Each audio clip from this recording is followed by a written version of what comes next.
la grève, les intempéries, les embouteillages, la fermeture des rues, parce qu'on est à côté d'une ville, une fois sur deux c'est fermé.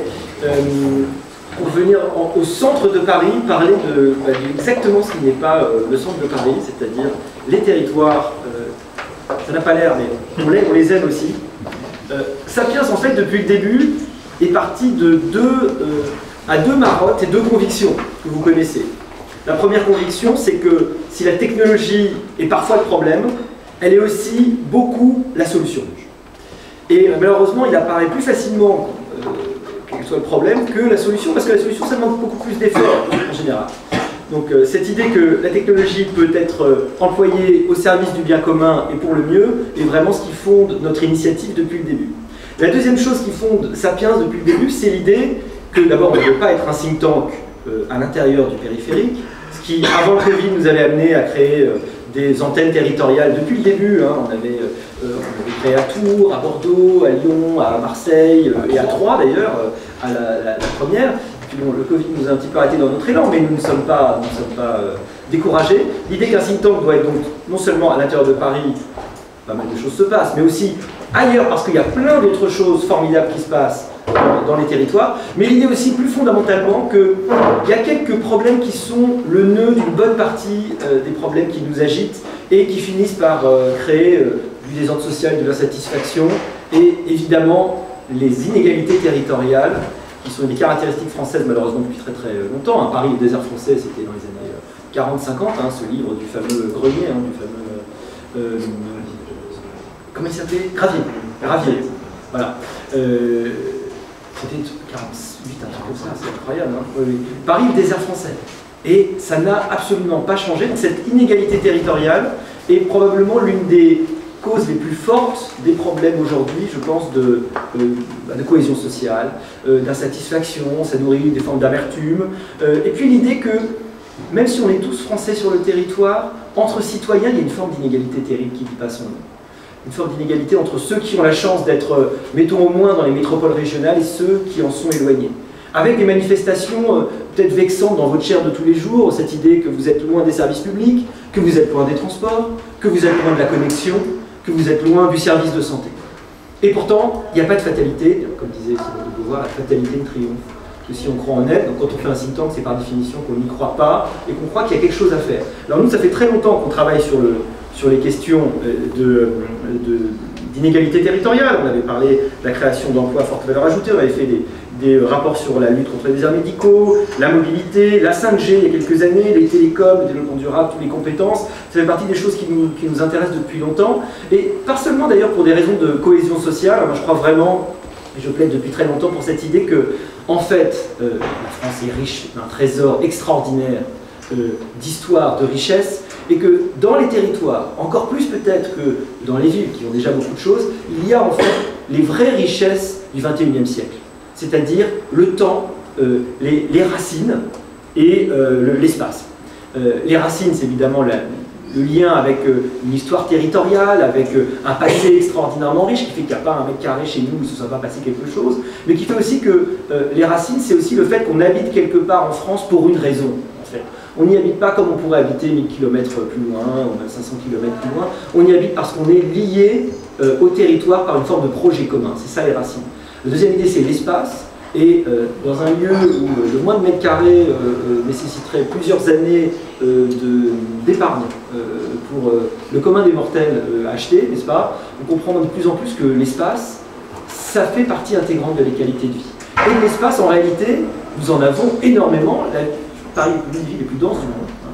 Et pourtant, on a énormément d'espace, et puis des espaces d'extraordinaire qualité. Il suffit d'avoir voyagé un peu dans le monde pour comprendre combien la France est riche d'un climat extraordinaire, encore tempéré pour l'instant, d'hiver extrêmement beau, avec des alternances formidables qui font que chaque endroit a une qualité de vie distincte à offrir et une identité. Donc la deuxième chose, c'est l'espace. Et puis évidemment, la troisième idée, c'est, donc j'ai dit les racines, l'espace, c'est le temps.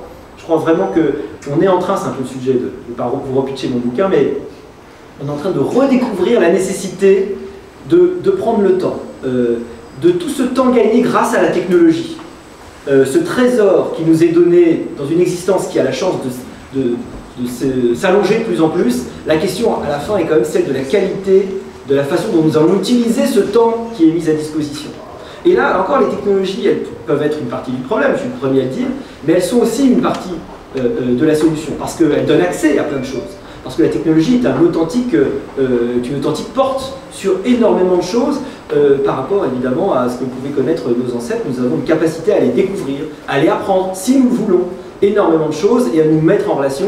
Tout ça sont des chances extraordinaires, mais il faut évidemment en apprendre le sens et puis en garder l'équilibre. Et toute cette idée-là, c'est que, une des idées que j'ai sur mes marottes sur le loisir, c'est que dans le loisir, il y a le temps pour les autres, le temps physique. Ce temps physique, il se fait encore mieux et plus facilement dans des communautés à taille humaine, où vous retrouvez le sens d'être avec les autres. Donc pour toutes ces raisons-là, on croit vraiment que les territoires, c'est pas juste l'endroit dont on a pitié, dont on se dit, vu du centre de Paris, pour faire quelque chose. C'est le territoire, alors, où moi d'ailleurs je rêve de passer ma retraite personnellement, mais où je vais, peut-être comme vous, dès que je le peux. Mais c'est aussi l'endroit où je crois que réside le futur de la clé de la qualité de vie, probablement même, osons-le, du sens de la vie, de ce que c'est qu'un savoir-être ou même un savoir-vivre au sens plein du mot. Donc vraiment, il y a toutes les raisons pour nous d'agir. Alors vous savez que depuis le début, Sapiens ne fait pas de politique, et il n'en fera jamais. En revanche, Sapiens fait la politique au sens où nous avons l'ambition d'éclairer le débat public, de mettre sur la table de bonnes idées, et peut-être, pourquoi pas, de temps en temps, d'être... pourquoi pas un doux-tank.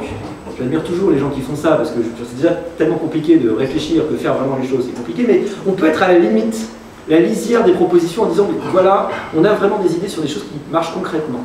Et encore une fois, moi j'ai l'impression qu'on oppose beaucoup trop, d'abord théorie et pratique, mais aussi on oppose beaucoup trop la réflexion et l'action, alors qu'en fait il n'y a rien de plus pratique qu'une bonne théorie, et que si on sait par exemple faire le lien entre des considérations peut-être un peu planantes, comme celle que je viens d'avoir avec vous, et puis des choses extrêmement pratiques, comme des best practices, comme la réalité concrète de la façon dont on va équiper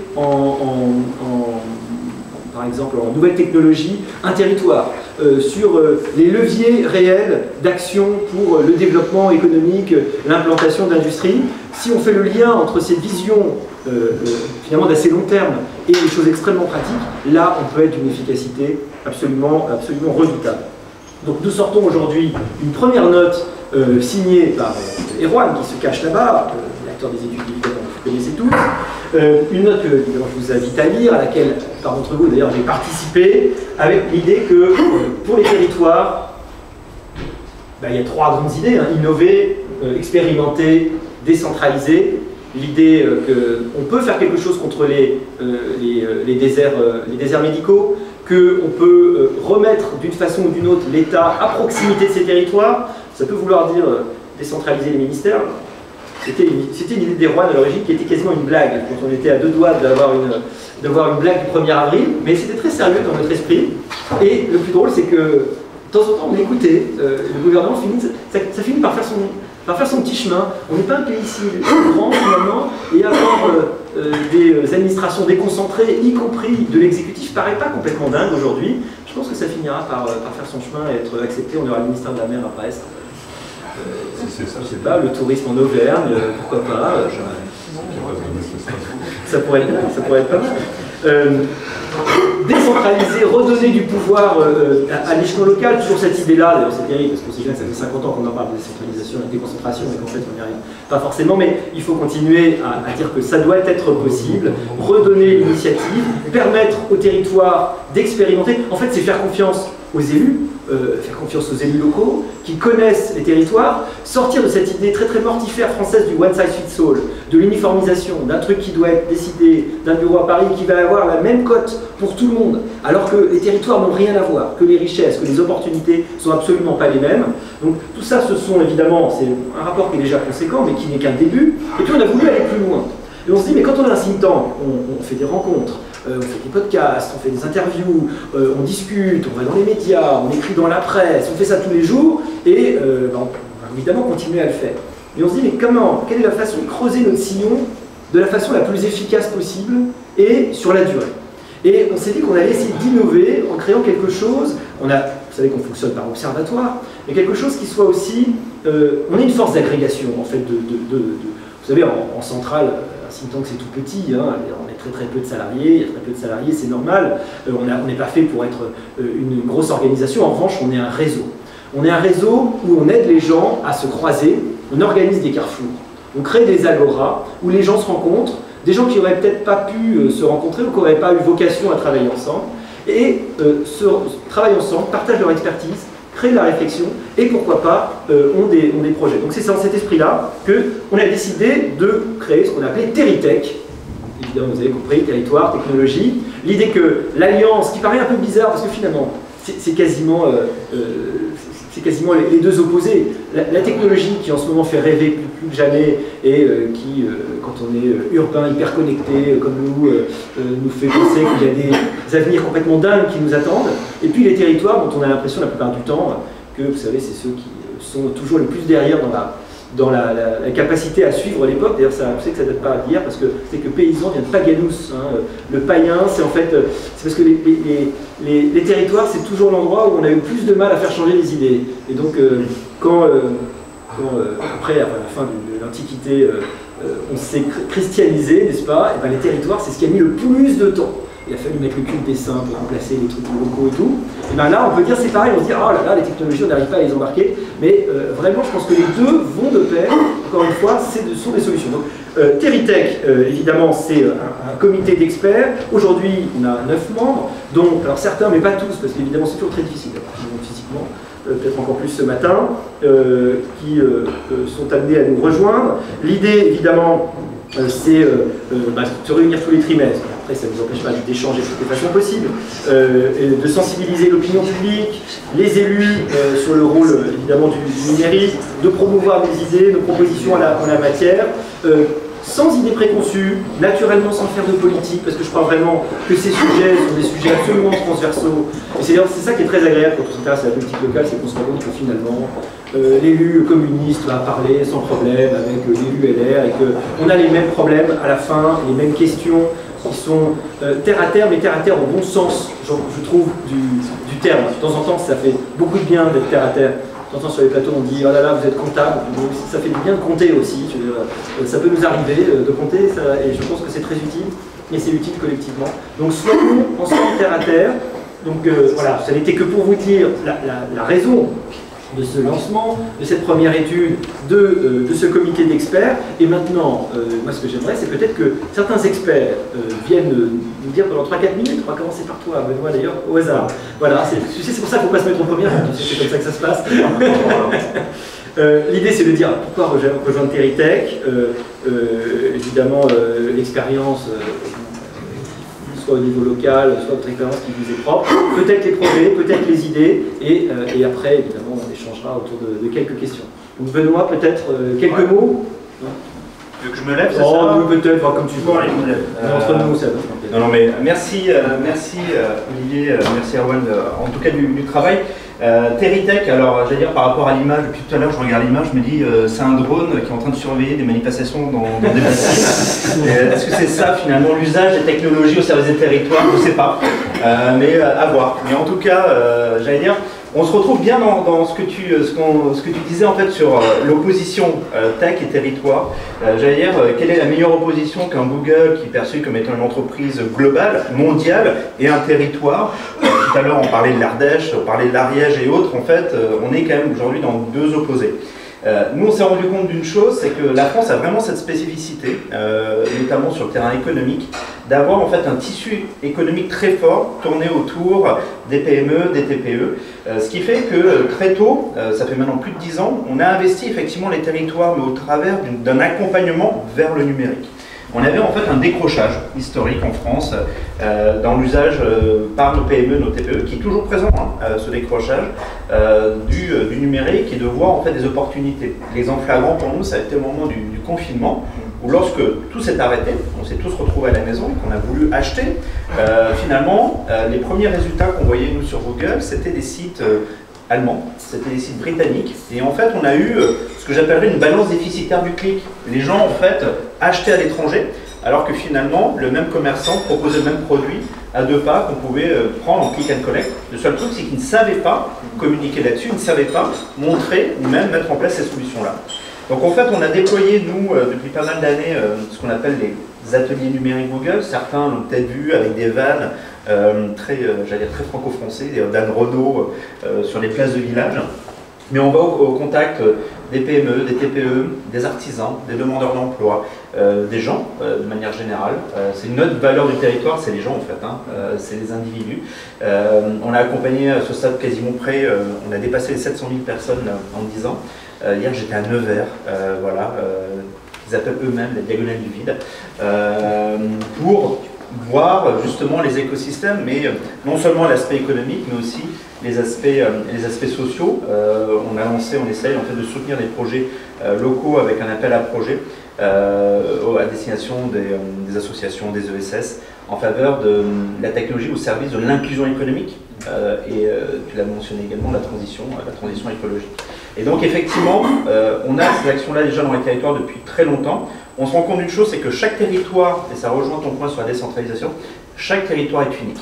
C'est-à-dire que les actions qu'on peut mener, que ça soit à Angers, que ça soit à Nantes, que ça soit à Pessac, que ça soit du côté même de Nevers ou en région PACA, ce ne sont pas les mêmes. C'est-à-dire qu'on n'est pas capable de dire on va avoir un plan national d'accompagnement du numérique. Honnêtement, quand on avait imaginé nos projets, c'était ça, c'est de dire on va faire des formations numériques et on peut le déployer de manière facile. En fait, on s'est rendu compte que ça ne marchait pas. Et donc, en fait, en 10 ans, on a changé de modèle. C'est la chance du numérique de changer très rapidement quand ça ne marche pas, le fameux test and learn. C'est de dire, en fait, il nous faut 50 personnes sur le territoire, travailler avec les partenaires locaux. On a plus de 400 partenaires régionaux avec qui on bosse, des CCI, des CMA, des collectivités locales, des associations, des missions locales, et de dire que pour chaque territoire, pour chaque public dans chaque territoire, c'est un accompagnement spécifique. Et c'est vraiment ça, c'est-à-dire qu'une politique d'accompagnement du numérique dans les territoires, c'est quelque chose qui ne peut se gérer qu'au niveau des territoires, avec les élus, avec les écosystèmes territoriaux, sinon ça ne fonctionne pas. Nous, c'est un peu le bilan qu'on tire. Et effectivement, de ces tours, j'ai fait aussi mon petit tour de France, un peu comme Erwan, mais je n'ai pas monté encore les sommets. Mais effectivement, dans les tours que j'ai pu faire, c'est assez intéressant de voir qu'aujourd'hui, le gros sujet de préoccupation, c'est la cybersécurité. Il y a une vraie crainte et c'est un peu, j'allais dire, comme en 1939, on savait que la guerre était là, on se pensait préparé, mais on la pensait impensable. On se disait, jamais ça n'arrivera. Et c'est un peu les mêmes choses sur la sécurité. On ne savait pas d'où ça arriverait. Voilà. Et la cybersécurité, c'est un peu ça. C'est tout le monde se dit, on est prêt, mais ça n'arrivera jamais. Ou ça arrivera aux autres. Et en fait, manque de peau, on se rend compte, et notamment avec la situation actuelle, que ça tend à se développer. Les questions de transition écologique, très important, ce sont des vrais enjeux, et voir comment la technologie peut aider. Et effectivement, on voit de plus en plus les questions de compétences. Et on se rend compte que compétences, même, j'allais dire, le commerce de proximité, de voir comment ces commerçants de proximité sont capables de se redévelopper, de se redéployer grâce au numérique. C'est des choses où on voit, nous, la vitalité qu'il est possible de donner. Et c'est en cela que je rejoins parfaitement tout ce que tu dis, ce que dit la note, sur le numérique peut être au service des territoires. On ne peut pas opposer, il ne faut surtout pas opposer les deux. Et c'est dans les territoires que ça va se construire. Voilà. Merci. Merci beaucoup. On est complètement au cœur de ce qu'on voulait dire. Alors, les autres experts, on propose à Constance de venir peut-être. Je suis désolée pour le retard. Mais je vous en prie, vous êtes là, déjà, c'est formidable. Super. Bonjour à tous, donc Constance Débulin. Moi, j'ai plusieurs fonctions et mandats qui font que je suis très heureuse de faire partie de ce comité. Donc, j'ai 3 mandats. Je suis élue locale à Angers, où je m'occupe de transition numérique. Je suis également vice-présidente de la métropole d'Angers, où je m'occupe d'enseignement supérieur, recherche et de territoire intelligent. Et je suis également vice-présidente de région, donc la région Pays de la Loire, où j'ai en charge le numérique. Et pour finir, parce que... Et vous en êtes quand? Voilà, j'ai une activité pro en plus, hein, mais c'est pas le sujet. Et en fait, depuis quelques semaines, je suis également présidente d'Open Data France, donc qui agit sur tout le territoire national, auprès des collectivités pour promouvoir l'ouverture des données. Désolée pour mon retard, on parle de numérique dans les territoires. Le jour où on pourra prendre des trains sans des sangliers et percutes, ce sera déjà super. Sinon, j'aurais pu être à l'heure. Moi, le sujet qui m'intéresse dans ce groupe et la valeur ajoutée que je peux apporter dans les discussions qu'on va avoir, c'est que comme j'ai plusieurs mandats et que ça fait pratiquement 10 ans que je m'occupe de ces sujets-là, j'arrive relativement bien à savoir le qui fait quoi en termes de compétences de collectivité, et ça c'est vraiment important. Je l'ai entendu dans les quelques mots qu'a évoqué Benoît. Ce qui est intéressant, c'est qu'il n'y a pas de modèle unique à l'échelle nationale, ça c'est sûr, et pire encore, au sein même, on va prendre l'échelle régionale, entre ce que fait la ville, la métropole, le département et la région, chacun a ses compétences propres. Et c'est le millefeuille territorial, c'est la spécificité française. Et ça, pour moi, c'est à la fois une spécificité et on ne peut pas le déjouer et que toutes les collectivités fassent tout. Typiquement sur le sujet cyber, tout le monde veut faire de la cyber dans tous les sens, à l'attention des entreprises, à l'attention des collectivités, à l'attention du grand public, sauf que chaque collectivité a sa, entre guillemets, cible, a son public pour lequel traiter. Typiquement, moi, le sujet cyber, je ne le traite quasiment pas, si ce n'est pour mes services eux-mêmes, parce que j'ai subi une cyberattaque il y a un petit peu plus de 2 ans, dont on avait pas mal parlé, mais moi, le sujet cyber, je le traite plus à l'échelle régionale, notamment vis-à-vis des TPE-PME, parce que c'est la cible prioritaire de la région. Et à partir du moment où une collectivité régionale s'occupe de développement économique et d'accompagnement des entreprises, la cyber est intégrée dans l'accompagnement des entreprises. Donc le qui fait quoi, c'est vraiment important pour moi. Autre sujet, la médiation numérique. Typiquement, à la région, je ne m'occupe pas de médiation numérique. Ce n'est pas le sujet de la région. C'est un sujet qui est un sujet de proximité, c'est un sujet de ville, éventuellement pour les territoires un peu plus ruraux, c'est un sujet d'interco, mais pas plus que ça, si ce n'est le lien éventuel avec le département sur les questions sociales, mais on est vraiment sur un sujet de proximité, en lien avec des associations, en lien avec les maisons de quartier, etc. Donc le qui fait quoi, c'est vraiment ce qui m'intéresse, c'est un peu cette vision 360 que je vais essayer d'apporter dans ce comité, de ce qui se passe dans les territoires. Et puis, bien entendu, alors je suis convaincue, on l'est tous, je pense, dans la salle, de l'intérêt du numérique pour les territoires. Alors l'intérêt du numérique pour les collectivités déjà en tant que tel, c'est-à-dire comment on l'utilise en termes de modernisation de l'action publique, en termes d'efficience de service public. Je fais le lien avec tous les sujets Smart City qui me concernent pas mal. Et puis, bien entendu, le numérique pour la population, le grand public, le numérique pour les entreprises, le numérique pour l'associatif, etc. Et à chaque fois, les réponses, les niveaux de réponse sont différents, les partenaires sont différents, les interlocuteurs sont différents. Donc le numérique, oui, mais j'y mets un petit mais, parce qu'il y a toujours un mais, et ça va être aussi sûrement l'objet de nos échanges. Oui, mais au service de l'humain et par l'humain. Quand je dis ça, à la fois qu'on parle d'outils ou de services, parce que je distingue bien les deux, je ne parle pas autant de fibre, de déploiement de la fibre, que je vais parler de médiation numérique. Enfin, voilà, ce sont des sujets qui sont très différents. Sur le par et pour l'humain, je fais le lien avec l'IA notamment, qui est un sujet qui nous concerne pas mal. Tout le monde commence à psychoter un petit peu sur l'IA va remplacer l'humain. On a des collectivités qui ont pris des dispositifs pour empêcher l'IA dans l'utilisation du travail des agents, parce que de peur que ça remplace le travail des agents, etc. Bon, on va sûrement en parler et ça va être très intéressant, mais il n'y a pas d'IA s'il n'y a pas d'humain. L'IA, c'est du machine learning, s'il n'y a pas d'humain pour faire de recherche, il n'y a pas d'IA qui progresse. Donc l'IA, elle ne remplacera pas l'humain, éventuellement c'est l'humain qui utilise l'IA qui remplacera l'humain qui ne l'utilise pas. Mais ça, c'est vraiment un sujet qui va nous intéresser, et je suis persuadée sur ce sujet-là, qu'on va pouvoir avancer sans, je dirais, en étant pragmatique, sans trop d'idées préconçues, lutter un peu contre les clichés de la machine versus l'homme. Au contraire, essayons de trouver des moyens assez pertinents et intéressants, de trouver des cas d'usage pratiques dans les territoires sur l'utilisation des technologies du numérique, et notamment de l'IA, parce que c'est d'actualité, au service de l'humain. Je fais aussi le lien sur le sujet Smart City, parce que je pense qu'on va aussi forcément en parler dans les territoires. Ça concerne toute taille de collectivité. Pareil, la ville connectée, la ville capteur, ça n'existe pas. Le capteur remonte une donnée, s'il n'y a pas d'agent derrière pour traiter la donnée, l'analyser, faire évoluer le service public en fonction et être dans l'efficience du service public, le capteur n'a pas d'intérêt. Ce n'est que le moyen à la fin. Et donc ça aussi, c'est des sujets qui vont sûrement nous intéresser. C'est que la techno en tant que telle, s'il n'y a pas derrière... je parle beaucoup des agents parce qu'on n'en parle pas beaucoup. Et en tant qu'élu, je suis aussi à la fois la représentante certes de la population, mais des agents des collectivités qu'on oublie un peu souvent et dont on ne parle pas, sauf qu'il ne se passe pas grand-chose s'il n'y a pas de service. Et donc derrière, si les sujets IA, les sujets Smart City, on les traite sans les services qui s'occupent de gérer l'efficience, l'analyse de données, etc., il n'y a pas de Smart City, il n'y a pas d'IA, etc. Donc voilà, c'est un petit peu les sujets sur lesquels moi je vais arriver dans ce comité, avec plaisir pour en parler et en débattre. J'espère qu'on va pouvoir aussi produire des choses et apporter du concret. En tout cas, je suis très heureuse de l'initiative et merci à tous pour votre écoute et votre présence. Voilà. Merci beaucoup. C'est formidable cette diversité de points de vue et d'activités qu'on a dans ce comité. Je pense que c'est vraiment gage de sa richesse. D'ailleurs, Pascal Perry qui devait venir, vous savez, qui fait la matinale sur LCI, malheureusement pas pu être des nôtres. Peut-être, voyons, Fabien, qui va nous parler de Châteaudun, mais pas seulement. Fabien Verdier. Alors, bonjour à tous, donc Fabien Verdier, maire de Châteaudun et président du Grand Châteaudun. Je suis ravi d'être là et de rejoindre Teritech et cette initiative. Alors moi j'ai plusieurs points à vous dire.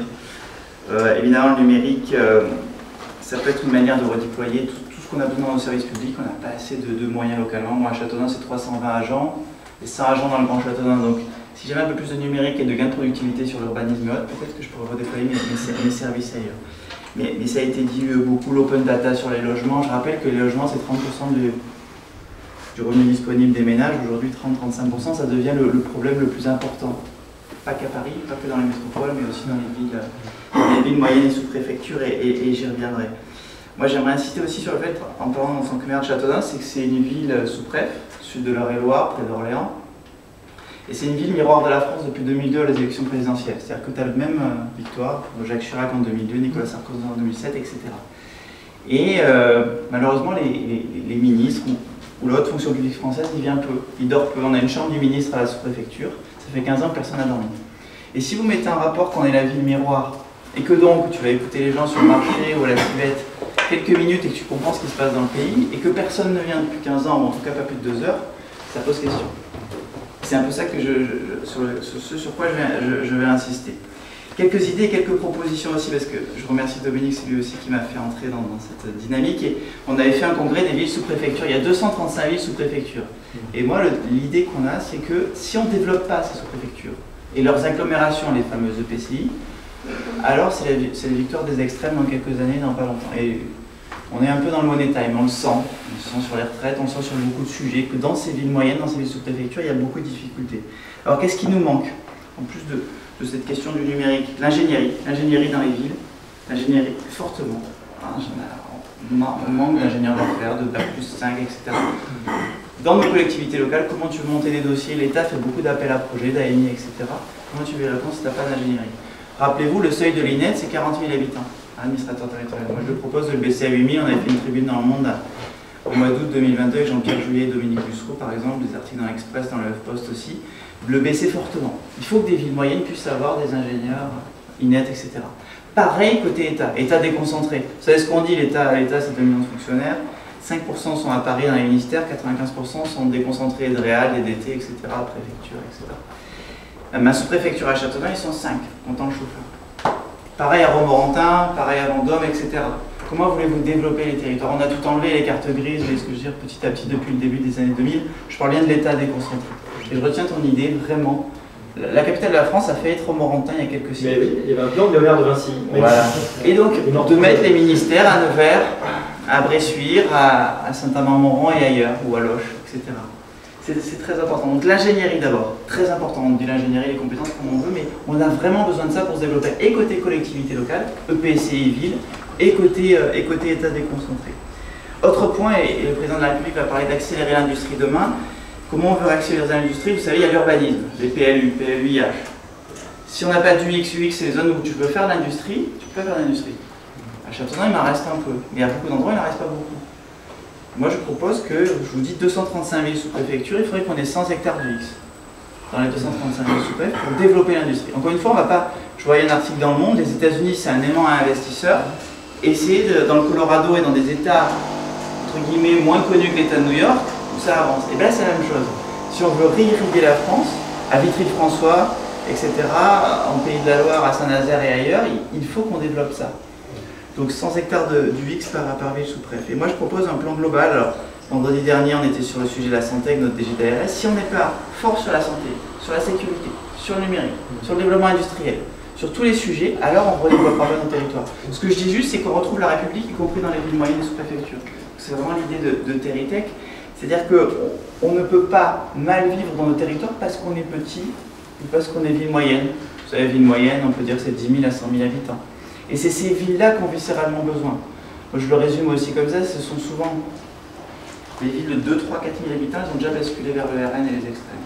Et maintenant, la crainte qu'il y a politiquement, il me semble, c'est que les grands frères et les grandes sœurs, les villes sous-préfectures, les villes moyennes, 10 000, 12 000, 15 000, 20 000, 25 000 habitants, basculent vers les extrêmes. Et ça va très vite. 11 bureaux de vote à Châteaudun, élection européenne en mai 2019, 34 listes, je vous rappelle. Le RN est en tête dans 10 bureaux de vote sur 11. 10 sur 11. On est ville miroir de la France. On est en 2019. Moi, première élection cantonale en 2015, je suis derrière le RN. Au premier tour, ils sont à 27%. J'ai fait 5000 portes en porte-à-porte. J'ai fait tous les marchés, 40 réunions publiques, je suis derrière. Donc si on ne s'interroge pas viscéralement, à mon avis, c'est fini. Et on l'a vu en Italie, on l'a vu en Suède, on l'a vu au Brésil, on l'a vu aux États-Unis avec Trump, etc.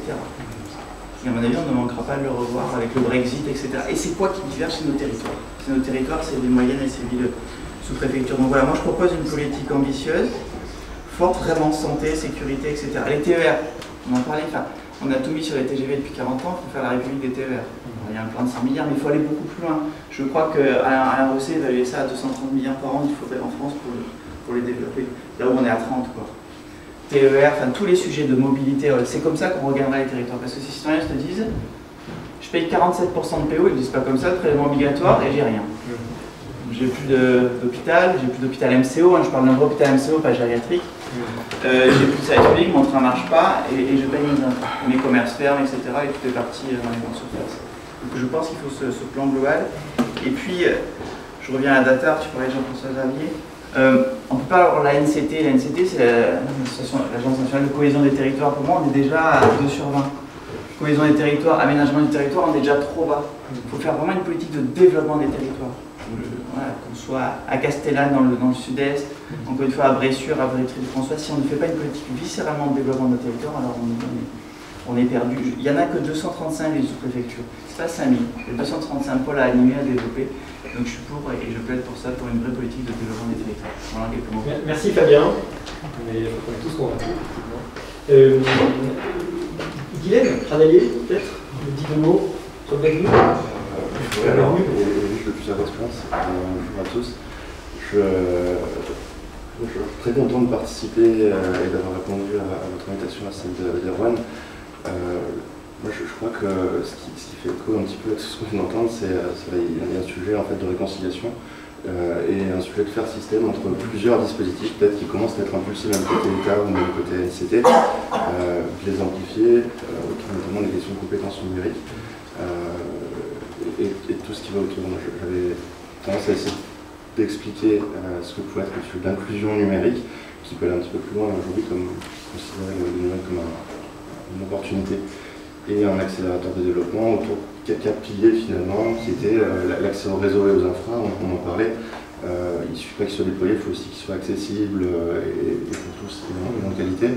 L'accès au matériel qui reste encore un problème dans notre pays aujourd'hui et plus que le réseau. Évidemment, l'accès aux compétences, aux connaissances et à la culture numérique, puisque ça c'est aussi vrai sur les questions d'accès aux droits qui ont été très mises en lumière post-Covid, mais c'est vrai aussi pour les TPE PME, on voit qu'il y a des craintes à lever, on parlait de cybersécu, on parlait d'IA. Aujourd'hui, il y a beaucoup de croyances autour qui laissent penser aux autres entrepreneurs comme aux citoyens que ce n'est pas pour eux. Donc déconstruire un petit peu tout ce qui se passe autour et faire système pour faire progresser ces sujets de compétences numériques et de culture numérique.